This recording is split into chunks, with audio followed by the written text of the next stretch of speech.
my grip methods, they came from a collaboration of multiple trainers, and I always will give credit to where it's due, as anybody I think that you should do as well.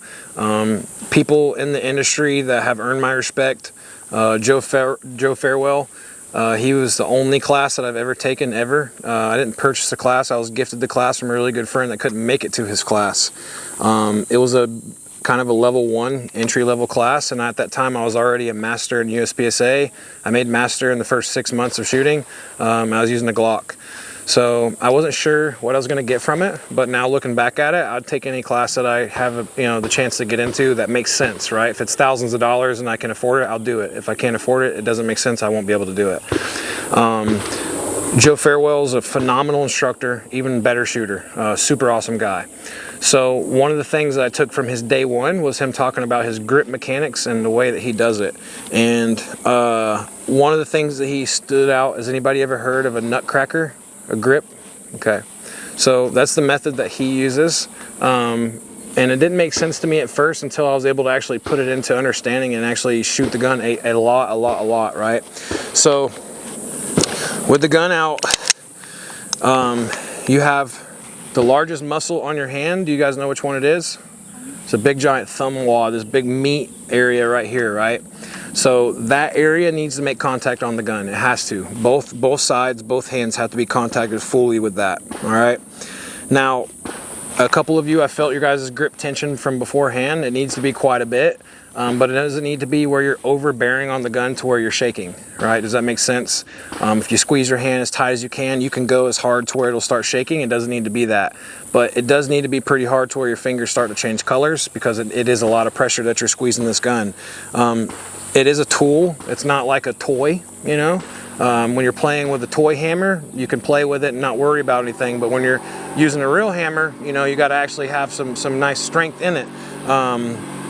But if you hold that hammer really tight and you hit it, you'll feel that blow in your arm. Anybody ever done that? Swung a hammer and hit something hard and it ricochets back into your elbow and it hurts, right? So we don't want to hold it overly tight. So you're squeezing onto this gun. You want to make sure on any gun you're using, you want to get as high as you can possible, all right? The reason why is because as high as you are on the gun, you're going to help fighting this motion here as the gun goes back, all right? If you guys were holding the gun down here on the bottom, you're giving it so much extra movement to where the gun's going to be able to flop around like that, and we want to do the opposite of that. If I could get behind the gun up here and stop the recoil from going back, it'd be the best, but then the gun wouldn't cycle because you're blocking the action of the gun, right? So we don't want to do that. On 2011s, they have what's called a beaver tail. You'll see it on yours. Your gun has a big giant one as well on that gun. The plastic guns don't really have too much of a beaver tail, but you can add stuff to it. The Dan Wesson has one as well. So you want to get your hand up as high as possible onto that gun. It's very important to be able to do so, okay? That's why the shape of this is to contour your hand, all right? It's shaped like that for a reason, to allow you to get as high as possible, all right? Now, coming around onto the gun, I don't want to have a big gap here. You guys see this gap? I don't want to have a gap there. I don't want to be to loose on the back of the gun. I want to apply that grip into that muscle on the hand. When I squeeze it and then I let go, you should see the patterns or something coming off of the gun onto the hand, okay? So you're getting nice, high, and tight, all right? Now, when you squeeze the gun with one hand, you got good grip onto it. You look at it, you have this whole area here that's left. What do you guess that goes there? The other one. The other one, exactly. You got to get that other thumb wad in there, right? Now, if my hand's too big, which some of you guys won't have this issue, you might have the opposite issue, your hands might be too small, but if my hand's too big and I can't get it inside of this area, I actually will move these things around slightly to allow this to get inside that area, because this is most important for me, to make sure I have that grip, to have this muscle, this big fat piece of meat onto the gun here, and this big fat piece of meat onto the gun here, okay? Now, once I'm onto the gun, I use my knuckles as my index point. So you guys can feel if your fingers are long enough, they'll reach to your knuckles. If not, they'll reach just into the cracks of your fingers right here. But you're gonna lock into those, and that's your index point, okay? Now, for a 2011, I use a shielded, like a shielded this is from Atlas. Actually, they sell this. It's really cool. It's a slide stop that comes this way. It's not like crazy aftermarket. You literally just buy this and put it in your gun. So it kind of gives you a ledge to put your hand on. I don't use this to drive a lot of force on it. I use this as my index point to get my hand to the same spot every time.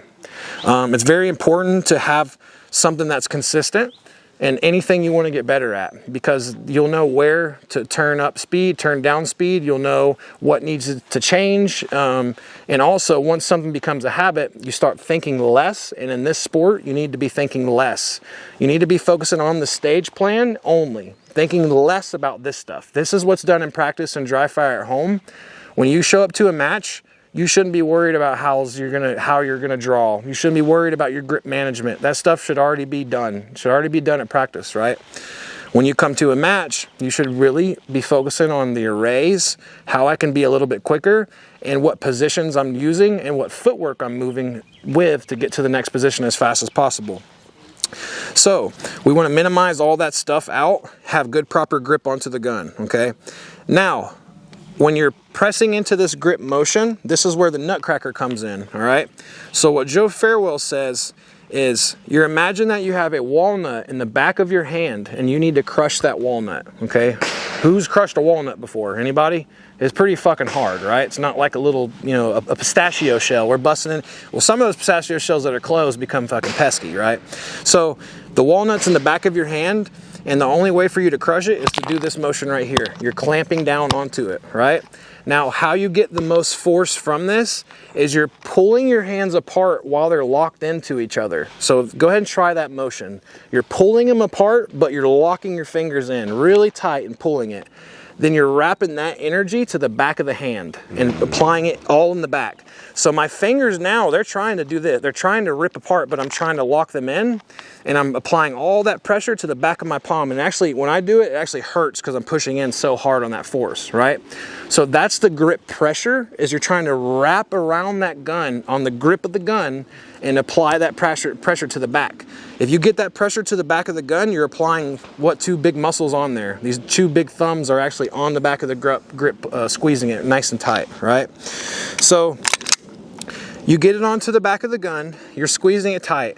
Now, let me just ask you guys a few ways here. You tell me what looks right. Does this look right? No. No. No? None of those look right, right? So, but you see people use them. Why? They don't know. They just don't have a comfortable method for them. And it's not something that they can even replicate. Sometimes you'll ask people why you did that or what you did, and they can't even tell you what or why. That's because they don't have any baseline for it, right? So for me, a good baseline when I first started was keep my head up. Don't put my head down, okay? I don't want to put my head down. What I mean by put my head down is if I draw this gun out to here and then find the dot here, right?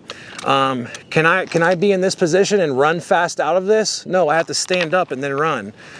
I don't want to do that. Also, bringing my neck down fatigues my neck. So during the end of the day, my neck is on fire. I mean, it'll hurt so bad. If I use an AR-15, I'm down a lot more and it'll start to stress it a lot more. So I don't want to do that. I want to be looking at the target and have this red dot present into my face, and the dot goes right to where I want. Look over here, same thing. Look over here, same thing, okay? So I want the dot to be in my face, not my face go to the dot. Does that make sense? Sir. Okay. Now, when we're squeezing onto the gun, as I mentioned, all these other funky ways don't look comfortable, but what felt comfortable to me was if I just aim the gun one-handed out there, this is about what I would do normally. I'm not gonna do anything crazy. I'm not gonna pull it in sideways. I'm not gonna put it straight out like this. I just have it out comfortably like this. Other hand comes in and it supports it, right? Now, this arm is not all the way straight, and I don't have this crazy bend in my arm. It's just natural, because if I hold my elbow locked, my arm fatigues faster. Just like if you hold your arm out all day like this, you're gonna fatigue quicker if you just held it out slightly. So I don't wanna have my elbow locked, I wanna have it slightly bent. When the gun recoils, do you think my wrists move with the recoil, or does my wrist stay locked? Wrist stay locked. Okay, why? Rigid structure. Right, it helps. Exactly, it helps me to be able to mitigate the recoil, right? Where do you think that recoil is being absorbed into?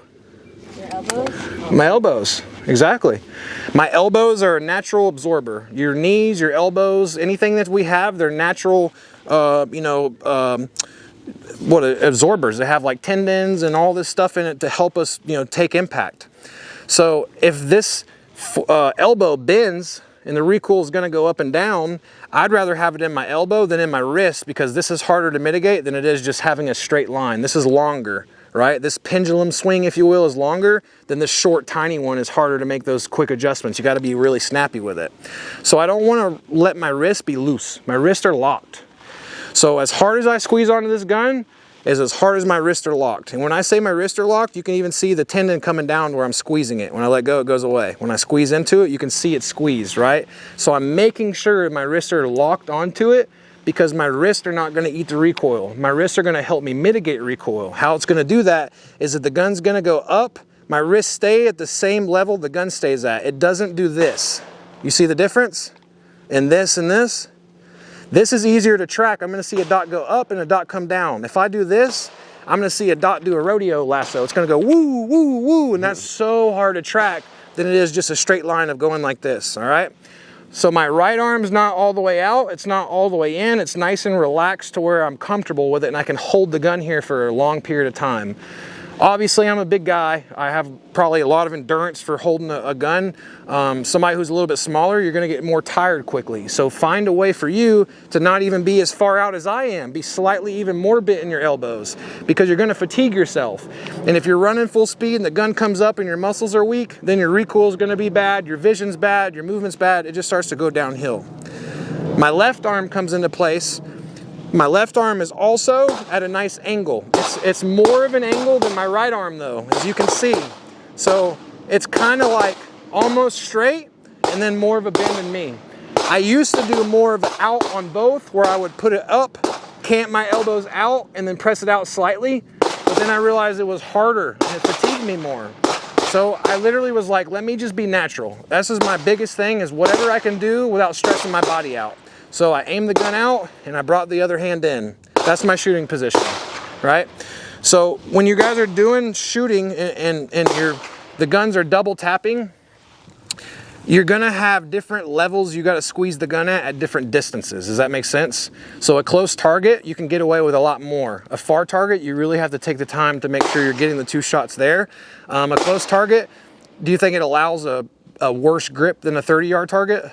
Yes. Yeah, it'll allow it. It'll allow you to do it.